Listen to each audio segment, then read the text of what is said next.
Hi అండి, అందరికీ నమస్కారం. Welcome to my YouTube channel. ఇప్పుడే అందిన వార్త అండి.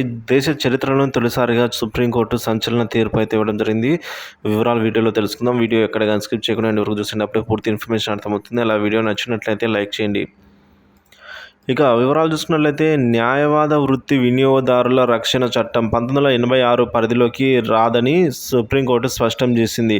న్యాయవాద వృత్తి ఇతర వృత్తుల కంటే భిన్నంగా ఉంటుంది కాబట్టి వారిపై ఎలాంటి దావా వేయకూడదు. న్యాయవాదులు అందించే సేవల వినియోగదారుల రక్షణ చట్టం పరిధిలోకి వస్తాయని 2007లో జాతీయ వినియోగదారుల వివాదాల పరిష్కార కమిషన్ ఎన్సిడిఆర్సి నిర్ణయాన్ని అయితే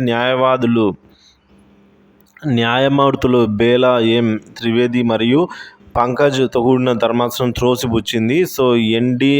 ఎన్సిడిఆర్సి నిర్ణయాన్ని వ్యతిరేకిస్తూ bar council of India, Delhi high court, bar association, bar of India, lawyers మరియు ఇతరులు సుప్రీంకోర్టు పిటిషన్ దాఖలు చేశారండి. సుప్రీంకోర్టులో ఇటీవల దీనిపై విచారణ జరిపిన ధర్మాసనం ఈ విధంగా ఎన్సిడిఆర్సి నిర్ణయం సరికాదని పేర్కొంది. న్యాయవాదుల విజయం అనేది వారి నియంత్రణకు మించి అనేక అంశాలపై ఆధారపడుతుందని సుప్రీంకోర్టు వ్యాఖ్యానించింది.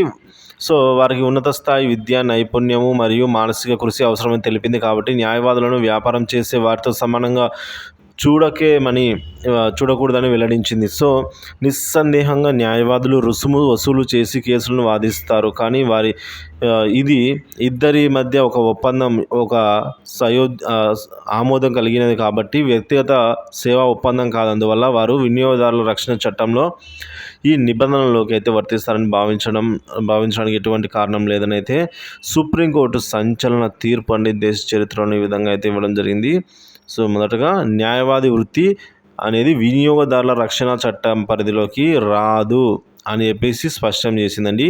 న్యాయవాది వృత్తి ఇతర వృత్తుల కంటే భిన్నంగా ఉంటుంది కాబట్టి వారిపై ఎలాంటి దావా వేయకూడదు అని అయితే సుప్రీం ధర్మాసనం అయితే ఈ విధంగా తీర్పునివ్వడం జరిగింది.